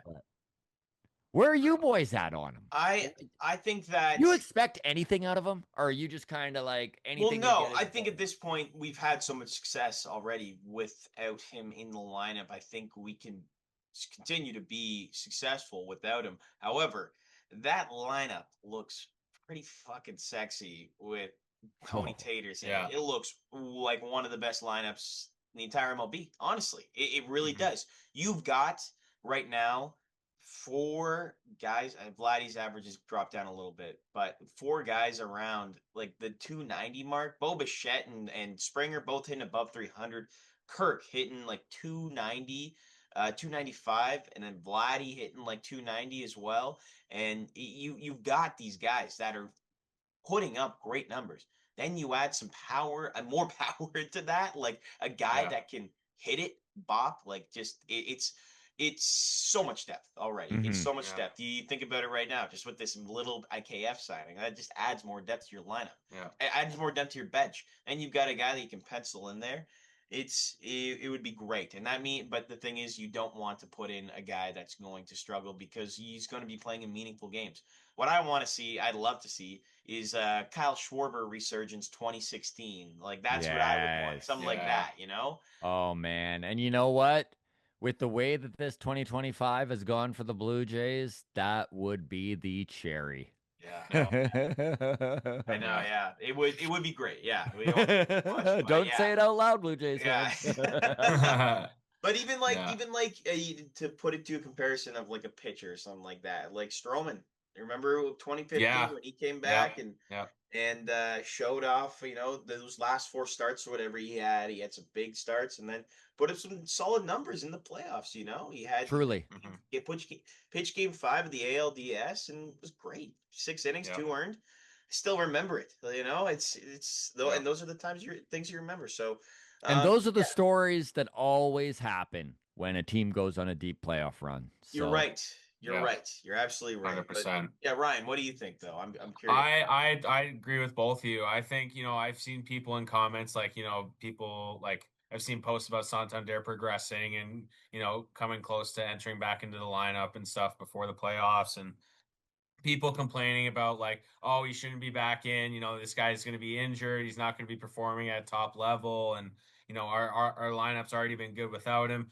But I agree with both of you. Like having that guy on the bench, even if he's on the bench, he just comes in to pinch hit in the playoffs or in those meaningful games when you need some power, when you know that you're going to get that meaningful hit late in the game. I think it's important that he's in, on the team and, making and being in those big decisions late in the game. I think it's really important that we have a guy who, like you mentioned, Ryan saying he's, and you, Scott, saying he's hit 40 home runs last year. mhm. One of the top home run hitters in the league. Like it's important that you have one of these guys in the lineup, no matter if he's, 70% or 100%, doesn't matter. It's Yes. it's an important key part of the lineup, especially going into the playoffs when you need the home run juice, right? Mhm. Yeah. Yeah. No, for sure. And but yeah, let me bring it to my next point then because I was going to mention about what this team though could look like in the playoffs, honestly. And we were talking about it last week last week on our last podcast about just like what our batting order could look like. And again, we were going a little too soon. We just got Right. ahead of ourselves a little bit when talking about that because again, it's still September 1st.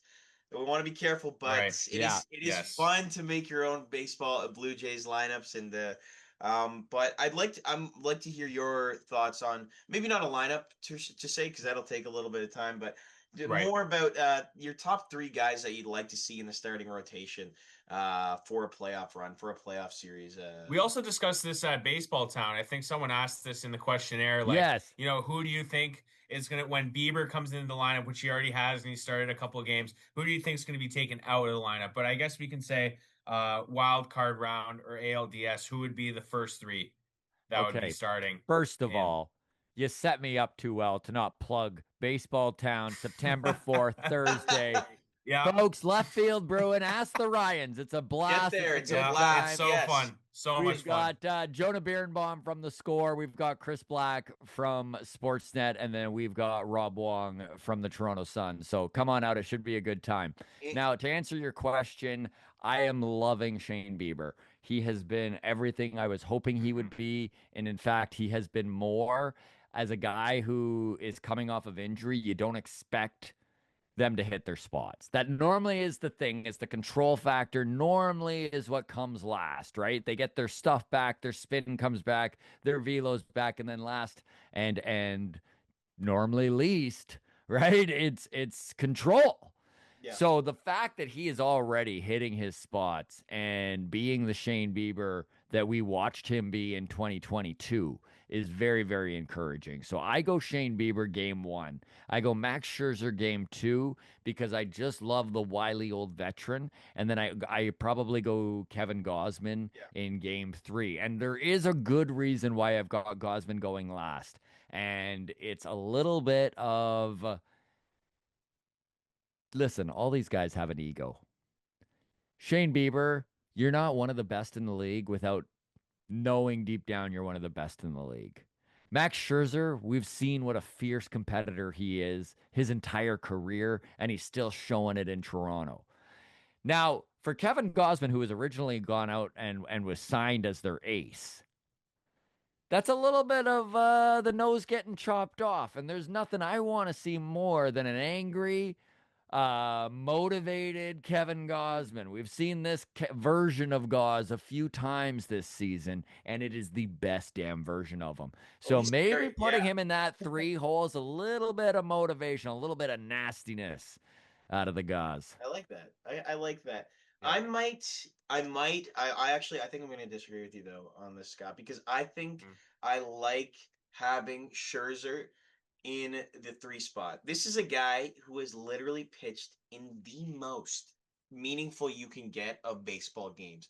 Game 7, World Series. Mm-hmm. He has been in those situations before. He knows what it's like. So I think if there's a scenario where we need to win a game, we need to win a series. We need to get ourselves out of a 0-2 start to a series. Something like that.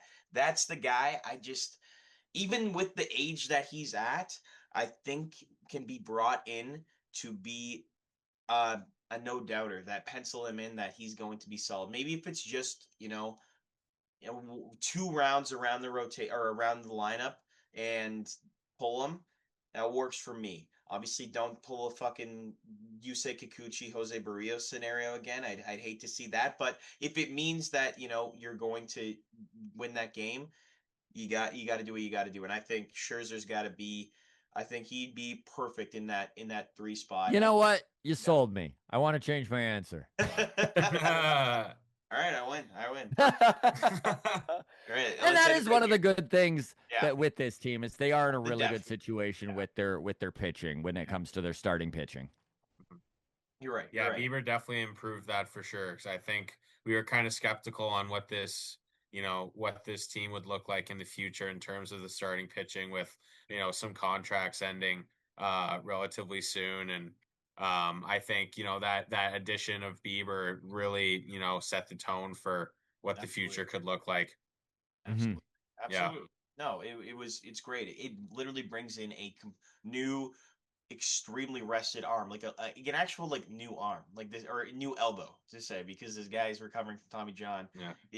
That's what Tommy John does. It literally like you notice like people getting more like adding velo after getting Tommy John surgery because it basically gives you a new arm. And so Yeah. it's nice to have that as with these arms that are, I'm sure some of these starters like they know what it's like to pitch in an entire season. They know how to do it. They know how to do it and not get fatigued. It's more obviously the bullpen, but still, it's always nice to add a new fresh arm into this rotation that at times it has been very consistent, I'd like to say, but obviously you can't go wrong with adding a Cy Young winner into your rotation. That's for sure. Couldn't agree more. But yeah. All right, Ryan, shall we move on? Anything else you'd like to add before we move on into our top 5? No, I think we covered a lot of it. I think maybe one thing we can bring up quickly is Bo Bichette and his extension potentially for next season. Scott, what are your thoughts on? Obviously, Bo is playing fantastic right now, and obviously one of the best hitters in baseball. Clearly, Incredible 4-4 game today. Oh my gosh, it's so sad that we yes. spoiled that. I mean, the hits king is back, boys, and Yeah. it is a beautiful thing. Man, when he is right, he is so good Yeah. when it comes to just 2 strikes means nothing to that kid. And there aren't a lot of guys in baseball that are like that. The fact that he's got his average up over 300, his OPS above 800, has shown that he once again can battle and can see pitches and has returned to basically the Bo Bichette that everyone knew he could be, that we saw in 2021 and 2022 and most of 2023. I think that an extension is never going to happen. I think that he's so close to free agency that I don't think there's a world where the Blue Jays are prepared to go high enough to lock him in. That said, I still believe the Blue Jays are going to be in on bringing him back heavily. And we're just going to see where his value lies on the open market. It does scare me a little bit because there are some pretty big spending teams that need a shortstop. And good Lord, gentlemen, seeing Bo Bichette at pinstripes would kill me. Oh, stop! Oh my Just God. stop. Don't even. Oh my gosh. That I all would. said, holy shit, has he ever rebuilt his value? It is wild. I Yeah. know. I honestly think he's like people. do not talk about him enough. Mm. He has No. been the star of this team by far, besides next to George Springer. There's many names that we could talk about that have been great for this team. Even Vladdy's been having a very solid season for us that we can't. Yeah. I my favorite player of all time, who is Vladdy. I'll say that right now. But Bo Bichette, my goodness, it'd be a real unfortunate day when we discover that he has signed a 7-year deal with the New York Yankees Oh. for 175 million or something. Let it Oh. be a National League team if he leaves. Like that. Yes. Go to the Go to Rockies. the Yeah. Dodgers, No, Bo. just Like- go to Pittsburgh. Like I'm sure they need Yeah. do it. Yeah. Yeah. But and then release him on waivers that same year, and then give him to the Jays. And we'll come right back to him. Yeah, that's right. Back to right to us.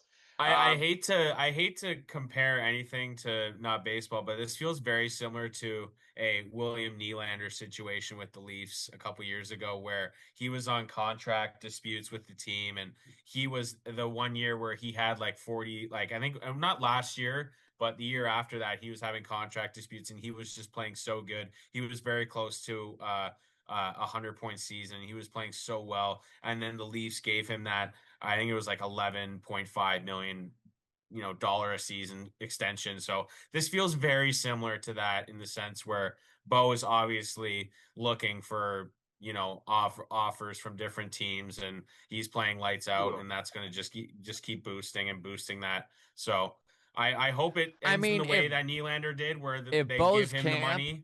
I'm with you, dude. If Bo's camp is open to an extension, I'm all for it, obviously. Yes. I just he's gone this long and you're only a month and a half away from free agency. Yeah, it would need to be a real sweetheart deal for him to It would, not and test the open waters. especially at this point in the season where Yeah. that isn't your focus. Yeah. Where you want to be focusing on the field and winning baseball games. Mhm. Especially after a game like tonight, you imagine you having a discussion with Ross Atkins. So we're thinking about, Yeah. extensions. Yeah. Right. It's No. almost impossible. Get It's the fuck happening out of our right now. face. Like let's Yeah. focus on what's in front of us right now. Right. But yeah, that brings us to that's a great segue into our top 5 Jays of all time. I'm excited. Because Yeah. that's the guy that might be on that list maybe sooner or later. But Let's see. I'm gonna say right here for myself, I'm trying to pick names that I have known and seen with my very own eyes. So that's what's great about this. Our lists might look a lot different from each other. So Right. 100%. What a nice way to call me old. Thank you, guys. No, I can't wait to have no idea who any of these players Who are. I'm mentioning, yeah. Anyway, yeah, let's get right into it. So Scott, how about you? Let's just let you go first here. Let's make the man of the hour. Let's go first on who, and you're picking again your number one first, and that way, and then we have to decide off of that if we lost out on a pick because we wanted to choose the guy that was number one, or we got another number one for ourselves. Yeah, so we're gonna do like a snake draft. So basically, if you're first, you pick that player's off the board. And then we go second, third, and then the third person gets 2 picks, and it goes back to the second, and then you get 2 picks again, Scott, and then it just goes back from there until we're all done. So that's kind of how we like to do our top 5. Okay, and we each get 5 each. Is that how this works? Yeah, that's what we'll do. Yeah. Okay, well, I'm going to start with a guy that is probably not on either of your boards. He's one of my favorite Blue Jays of all time and one of the most quiet and underrated careers that are out there. I think personally there is an argument that this man should be in the Hall of Fame despite not. He is in the Canadian Hall of Fame and has a career 58.1 wins above replacement. This is a man with 2,239 hits, a career batting average of 295. In 1993, he flirted with 400 until August 2nd. He was hitting 400 and honestly might be the best first baseman, which is tough to say on the Toronto Blue Jays, who is loaded with very good first basemen. So I'm going to go with John Olerud. Johnny O. Great pick. Good pick. That's an interesting Good pick one. there. I was not expecting that. I've looked at John Allred's stats again. That 1993 season is special. Let me tell It you. Oh, is. And he had It is. and a great career. Like the entire career, he was just very consistent. Lots of walks, lots of hits. Mm-hmm. He's a player that you absolutely need on your roster for sure. yeah. And had sneaky good power. I mean, Yeah, 255 career home runs. It's not, he was a guy who was just going to go out there and hit 20 every single year. yeah, yeah. Yeah. All right, Ryan, you're up. Let's hear it. Yeah, I'll go second. This is just a bias pick for me, obviously, because very similar to Ryan, where I'm going to pick more guys that I've personally seen, play, during my lifetime. I would pick Jose Bautista as my favorite Blue Jay of all time. Motherfucker. I'm so happy to get him. The iconic moment, obviously, the bat flip is obviously, the main talking point about him, and 50 home runs in a season for the Jays. Like he was the reason why I became a Jays fan is because of him. So I Love can't it. talk enough about Bautista. Great guy as well. He's still he's still doing the ads for the teams too. He still's got the There's team spirit rounds. here in Toronto, which I love as well. So I got to put him number one personally. Okay. Okay. So then if You that got two was here, that's a Ryan. tough one off the board right there. Hmm. All right, a guy I think could be next on that level of excellence for sure. So, because obviously you took my number one pick, Ryan, it's okay. I'll go with Edwin Encarnacion. No! But very fair. Yeah, Yeah, yeah. such a maybe one of the most fun players. That's a guy that again gets you into baseball as a kid because he's got the Ed wing. He's got the parrot on his shoulder. It's Hmm. super cool. It's super fun, and he's a big bopper. He hits tanks. His swing Yeah, was just awesome. He just absolutely swung as hard as he could and hit absolute moon bombs into that left field bleacher stand. You love him. He's a great guy. Again, a guy that's still very prominent in the yeah. Blue Jays organization, which you love to see with those guys. You love those types of players that played in big moments that are around the team, and that's what Edwin is. You see him all the time, which is it's almost become like it's become so normal now that you see Edwin in the Hmm. dugout, and I love it. I really love it. So that's another guy that is just a lot of really really fantastic moments, great seasons with the Jays. Almost like at times overshadowed by how good Joey Bats was all the time. You Mm-hmm. forget that Yeah, he had like yeah. 2, 3, 40 home run hitters at one time in this lineup. Mm-hmm. Yeah, Yeah. Yeah, I was just gonna bring that up, man. That 2015, I mean, Edwin hit 39 home runs that year, but that was sandwiched between Joey Bats, who hit 44, and Josh Donaldson, who hit Yeah. 42. So yeah, it's just like, yeah, wow. insane. Like, Yeah, think about how many home runs that is from your 2 to 4 hitter, yeah. right? Like, not many teams field a team with Yeah. 120 plus home runs in their I know. middle of their order. It's very I almost take it for granted how incredible that was. Yeah. But yeah. All right. You're up again, Ryan. I'm up again. Oh yeah. Okay. What am I Yeah, talking? we're doing state. Yes. Yeah, yeah, I forgot. Okay, perfect then. Let's go. All right. Then I will go with my favorite Blue Jay of all time, Vladimir Guerrero Jr. After yeah. he signed that 15 million or 15-year extension with the Blue Jays, it felt just like weight off my shoulders. My goodness. Even I'd probably I'm sure he had the weight on his shoulders too, wanting to get that extension signed, but I felt it as well because I love watching Vladdy play every single day. I love how he has become he's matured over these years and getting to watch somebody just turn into like just a mature great baseball player.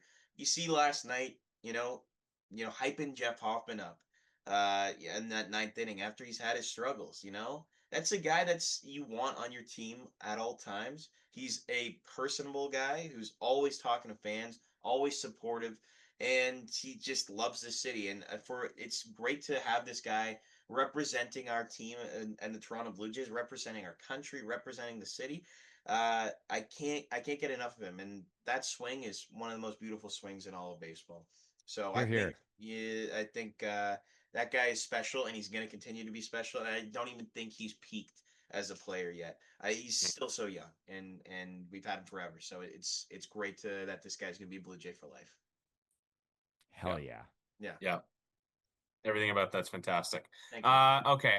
My second pick. I wasn't old enough to watch him when he was really good, but I've heard stories and he's, fantastic. Another great swing.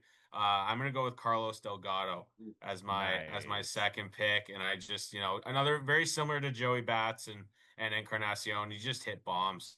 He hammered the ball so good, and obviously played for the Jays for a long time, and on the level of excellence as well. And I think he should be in the conversation to maybe potentially be in the Hall of Fame, but that's just me. I think No, he's I a very agree. fantastic player. I Hit agree. loads of home runs, and yeah, he was so good for the Jays. So I'm going to put him at the number 2 spot.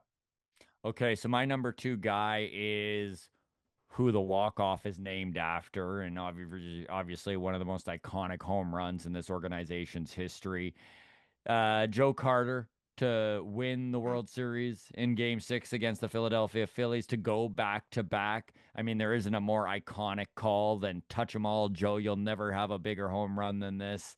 And to watch him, I think part of it too is like, I was like 9 when this all went down. So like he was just one of my favorite players at the time. And he was so charismatic and he loves Toronto. He's always coming back and giving to organizations, to charities, I should say. He runs his golf tournament and all that. And to have a guy who's on the level of excellence, who loves the city, who still comes back as part of all the alumni stuff, I think it's really good for any organization to have that type of guy. And you know what? If that dude's the one who bopped a home run to walk off the Phillies and win it all, I mean, doesn't get better than that. No, Yeah. God. And then for my number 3, and this might feel a little off the board, but hear me out here because this guy is one of the reasons why I love the Toronto Blue Jays.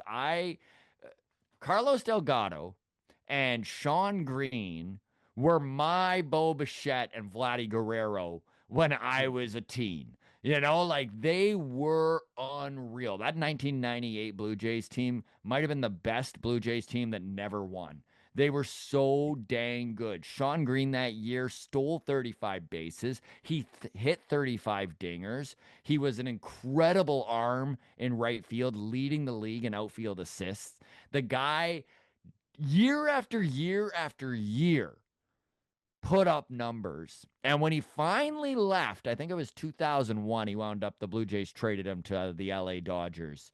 And then he wound up hitting 45 dingers with the Dodgers Mhm. and stealing 30 bases.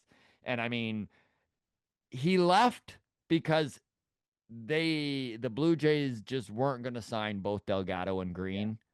And it was a different era. The money wasn't there like it is right now with Rogers. So I'm going with Sean Green for my 3rd pick there. Nice. Yeah, that's a great pick. He was definitely on my list as well. I'm gonna go with another guy who I didn't watch, but I've my dad's told me stories when he was younger, and he used to watch the Jays as well. That Dave Stieb Oh, was yeah. a monster on the mound. He was so good. Very, like you mentioned with sorry, who's your first pick? John Olerud, a very Mhm. underrated career that, a guy who doesn't get talked about enough, especially in, pitching, like starting pitchers and stuff like that. I feel like he doesn't get talked about enough. And I've started to appreciate him a little bit more now that I've gotten to know about his career and, how long he played for the Jays as well. That's also why I kind of picked him, in my list too. I feel like that's, important to this list as well. So I got to put Only him. Blue Jay to hold a no hitter. And he actually did it September 2nd. So, it's Mm, Dave Steve anniversary day right now. And pretty cool that you picked him. I mean, yeah. the walk off, actually, we just put a special out today as well all about Dave Steve. He had 5 near misses for no hitters, gentlemen. He literally Wow. took a perfect game into the 9th inning and wound up giving up 2 home runs with 2 outs. Like Oh, he was Wow. just so good. He led the American League in ERA in the 80s, back when they cared way more about wins. yeah. He should have had Yeah. Cy Young awards and was never given his flowers. He, if you look at his numbers, borderline Hall of Fame. Yeah. Yeah. 100%. 100%. Doesn't get talked about enough. That's why Sorry to I jump got in there, but you really, No, I no was like, worries. yes, No, picking you know Steve. more Come than me. on. Yeah, yeah. I gotta go up next. Oh, there we go. Oh, okay. Sorry about that. Yeah. Okay. I'm up next, right? I didn't miss anything. Yeah, yeah. You Okay. got two up. You got two Okay. next here. Sweet. Okay. My next pick again, I'm going with some more recent guys. And again, I'm having recency bias, but I have to consider that again, these are the years of baseball that I can really fully appreciate it because I'm in my 20s, I'm having fun and I'm watching a great baseball team right now. And I'm gonna really I'm gonna go Bo Bichette next because Hmm. this guy continues to just be consistent every single year. You look at I think he holds like the 19th highest WAR as a all-time Blue Jays player. Wow. He continues to just put up 300 average seasons, top hits of all time. He's great. He's an absolute legend. And I obviously hope that they re-sign him and free agent and in free agency when that comes. But I think that I just see more in him he's gonna be a Blue Jay for a long time. I really do Mhm. believe that. I just couldn't see why you'd want to go anywhere else where you're loved and you have success and you're being going to be on a team that's going to go out and try to win at least. If they don't, they don't, but they're going to try to win and spend money and have a good season. So that's why I got to go with Bo Bichette there because I think yeah, just all around great player. So yeah, Love it. goes. All right. Yeah. Who's your fourth guy? Fourth guy. All right. This one was a tough one, but I think I'm going to go with George Springer.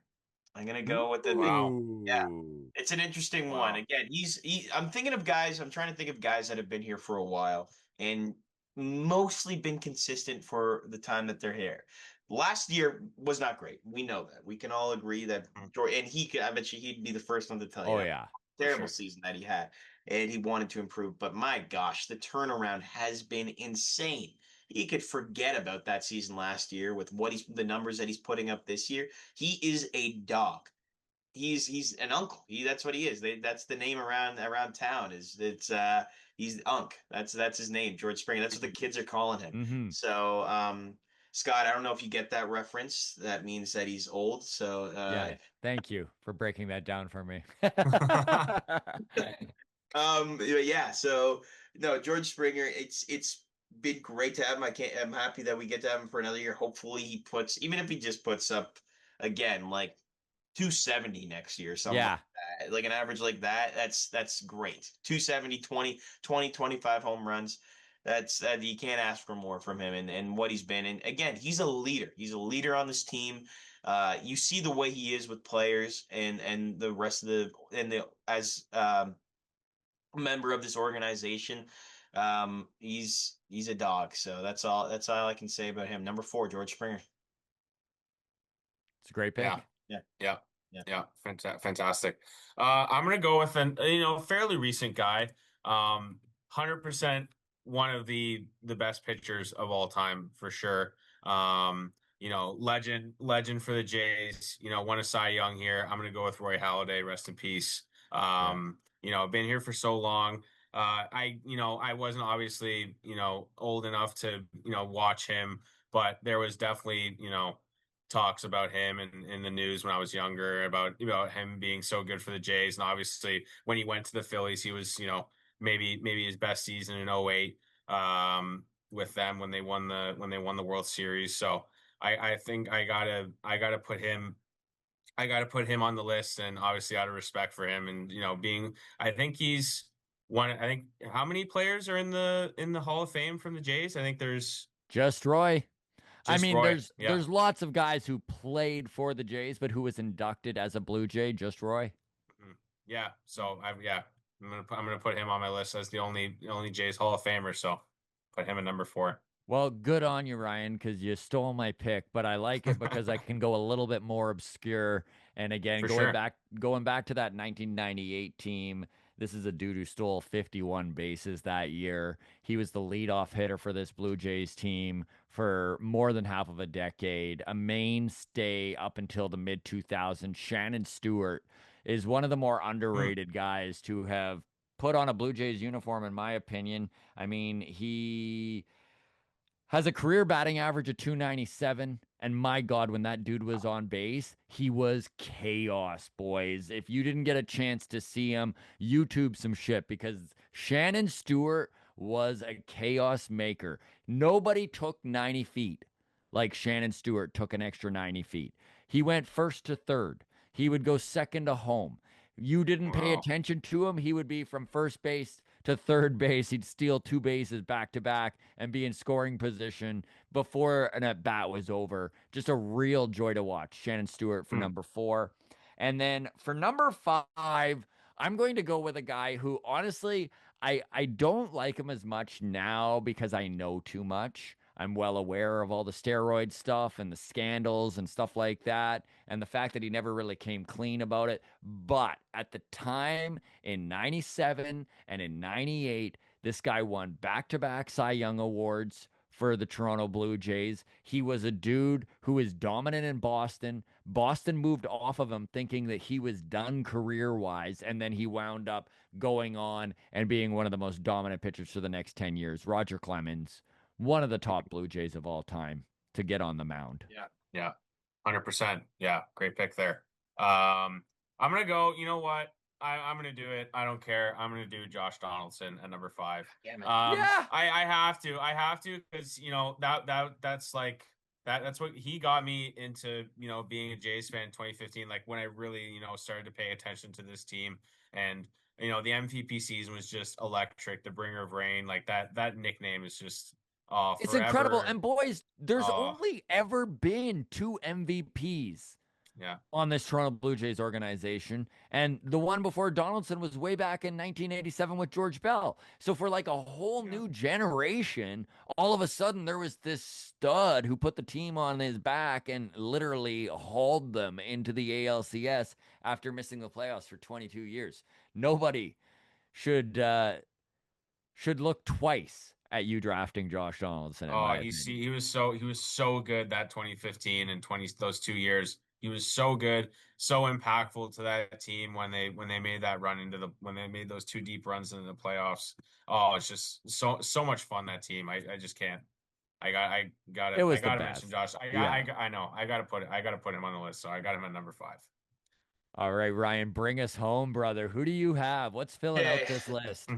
think I think I'm gonna go with the OG. I think I'm gonna go Brad Hand as my number 5. Ah. In 2021, no, I will not be doing that. No, I'm actually gonna go with again another guy. This one I didn't get to witness as a Blue Jays fan, unfortunately. But in honor of him being my dad's favorite player, I'm gonna go with Jimmy Key.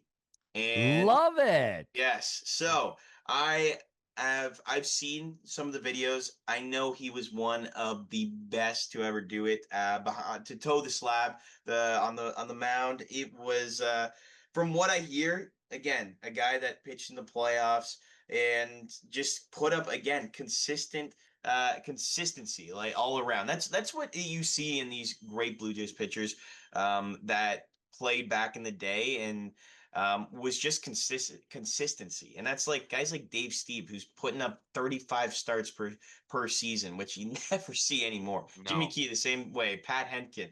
Yeah, Pat All these Hankin. guys, Yeah. these guys that continue to just put up these great numbers.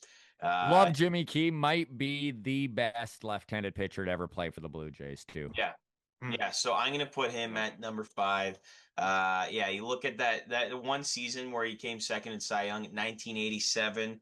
2.76 ERA, 36 starts, 260 innings pitched, and didn't get the Cy Young, and he lost it to none other than Roger Clemens, who again was an absolute dog. However, I bet you the only reason Roger Clemens won that wins had three more wins. Three more wins. Yeah.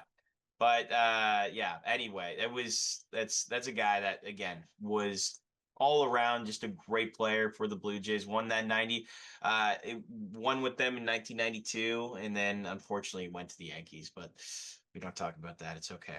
But yeah, that's it for it for my list. I think great lists all around. Very very different for sure. There's a lot of difference. This was a lot of fun, boys. You love. Yeah, I love it. I'm glad we could get you in the top 5. You know, do something different, and it's kind of like our closing segment that we do on the podcast. So I'm glad we got you. Glad we got you in the top 5 here. Hey, for the I was 100th glad to episode. participate, honestly, and I'm honored that you boys reached out for me to be on the 100th episode. It means a lot. I love what you guys do. You guys are always working hard, and I look forward to more Bleeding Blue. Absolutely. Yeah, no, we look forward to Baseball Town, which will be coming up very, very shortly. Again, this is your chance. Give us you have the camera right in front of you to tell the audience what you've got going on in your life. So this is what's going on, folks. If you've never experienced a baseball town, I cannot recommend it enough if you're a Blue Jays fan. It's a great little get-together with fellow Blue Jays fans. There's kind of that sense of community to it. And over the last half a decade of doing the walk-off, I've developed some really good contacts and friendships with some of the beat writers and analysts on the Blue Jays scene. And I always have a panel of some of the best. I know this one coming up is going to be Jonah Birnbaum from The Score. We've got Chris Black from Sportsnet. We've got Rob Wong from the Toronto Sun. And then I get up there and I tell some baseball jokes and talk to the crowd a little bit. And yeah, it's always a fun time. Tickets are $25, but if you use the code BASEBALL, you're going to save $5 and you get in for $20. I really do hope to see some new faces out there. This little show grows all the time, and I'm really excited about it. And if you just want to get out of the house on an off night, no Blue Jays baseball, and come and nerd out with us, it'd be great to have you. Yeah. And the place that you do it at, Left Field Brewing, Left Field is a Brewing, great spot too. It's awesome. Great spot, great environment too. Liberty great food, Village, great drinks as well. Yeah, Liberty Village. Yeah, fantastic spot. I was literally about to say the exact same thing, pretty much. The fact that they serve food to your table, I love that. That might be my favorite part, because I feel like a prince. Just watching Scott go up there.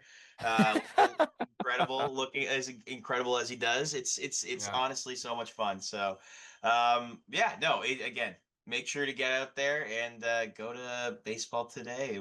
Or Baseball Town. Fuck, I keep getting you mixed up with those. Yeah, because the boys from Blue Jays Today are always on the show, so they are. Yes, I get it. Yeah, they're always there too. Blue Jays Today, Baseball Town. But we've got it. Baseball Town. That's what it is. Nailed it. Nailed it.